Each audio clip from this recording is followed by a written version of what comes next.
Hello students, welcome back to your science class. Today we will study our chapter number 10. Its name is Motion and Measurement of Distances. So, in this chapter we will study story of transport, measurement, standard units of measurement, SI unit of physical quantity, measuring the length of a curved line, concept of rest and motion. Rest and motion are relative terms and types of motion. So, let's start our chapter. On reopening of school, the teacher asked the students how they spent their summer vacation. She asked if anyone had gone out of the city during the summer vacation and how they had travelled. Selja said that she visited her grandparents in Hyderabad. She along with her parents went via an aeroplane. So basically, the teacher wants to ask the students about the story of transport. So, let's start our first topic, story of transport. In ancient times, when no means of transports were available, people travelled mainly on foot and carried luggage on their back. Means people used bull carts, tongas, etc. for the means of transport. After domestication of animals, human beings started using animals such as horses, camels and elephants for transportation and carrying goods from one place to another. So basically the animals were the media for the transport. The invention of wheel brought about many changes. Carts pulled by animals were used to travel from one place to another. Means the carts pulled by animals were the basic transport to travel from one place to another. The wheel is now the basis of all the vehicles like bicycles, scooters, cars and motorbikes. The invention of steam engine introduced a new source of power. It led to the development of trains and automobiles. In this section, you can see a metro rail, a car and aeroplane. These all are the media of transportation.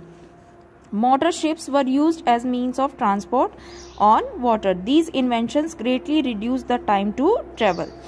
Today, electric trains, aeroplanes, supersonic jets and high-speed automobiles have further reduced the time taken to travel. Means day by day technologies are developing, so the transportation media are also increases.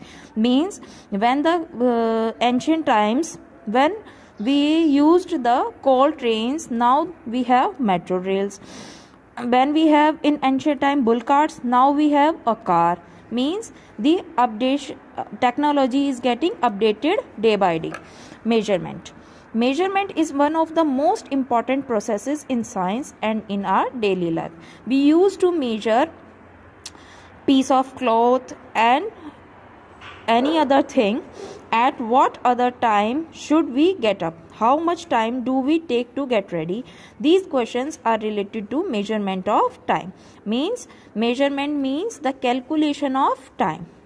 How much distance do we have to travel from our home to our school? This question is related to the measurement of length. When we buy fruits and vegetables, the shopkeeper measures the quantity, means amount. Quantity means the amount. This is the measurement of mass. When we fall ill, the doctor measures our body temperature in degree Celsius scale. Now, measurement is the process of comparing the unknown quantity of an object to be measured with a fixed known quantity called a unit. Means measurement is the process of comparing the unknown quantity of an object to be measured with fixed known quantity is called a unit. Any quantity that can be measured is called a physical quantity. Means physical quantity is those quantity which can be measured easily. For example, length, mass, volume, time, speed and temperature. These all are physical quantities because they can be measured easily. Now we have standard units of measurement. In earlier times, people used different parts of their body to measure length. The length of an object was measured by handspan, this cubit, this the arm length, pace, foot and fathom, length of the outstretched arms. In figure number 10.2, you can see the sum of our body parts are used as units for measuring length. The units based on the length of body parts like handspan, cubit and pace are not accurate. This is not the accurate method to determine the measurement.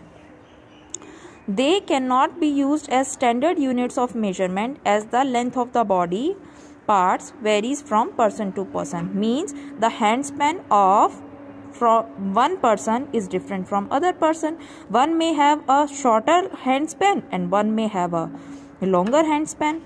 Therefore, people realize the need of standard units of measurement.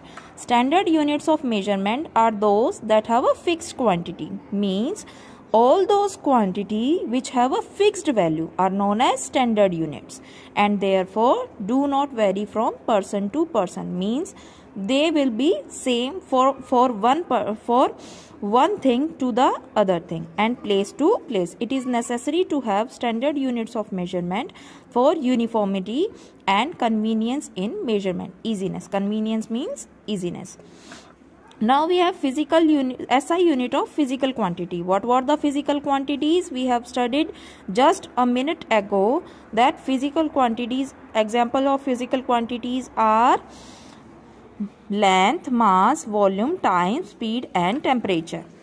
In 1960, scientists adopted uniform and convenient common sets of standard units for the measurement of various physical quantities. This system is known as International System of Units because it is used universally, or the SI units. The SI units that are used in all the countries of the world for some physical quantities are as follows. The SI unit of length is meter, denoted by M. The SI unit of time is second, denoted by S. The SI unit of mass is kilogram, denoted by kg. The SI unit of temperature is Kelvin, denoted by K. Now we have measurement of length. Length is the distance between any two points or places.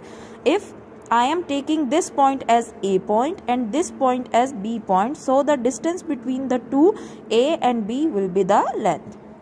Width, breadth, depth, thickness, distance and height are all the measurements of length. Length can be measured with the help of a ruler. Ruler means scale. A measuring tape. This is a flexible tape. A meter rod, etc. Whichever is convenient for the required purpose. To measure small length or short distances, a pencil or notebook has small length, that is much smaller than a meter, means it is less than a meter. It is convenient to express such small lengths in terms of meter. So the length of such small objects is measured in centimeter because 1 meter contains 100 centimeters. So the centimeter is the smallest unit of meter. The thickness of a thin wire is much smaller than a centimeter. Therefore, it is convenient to express such a small length thickness in terms of centimeters.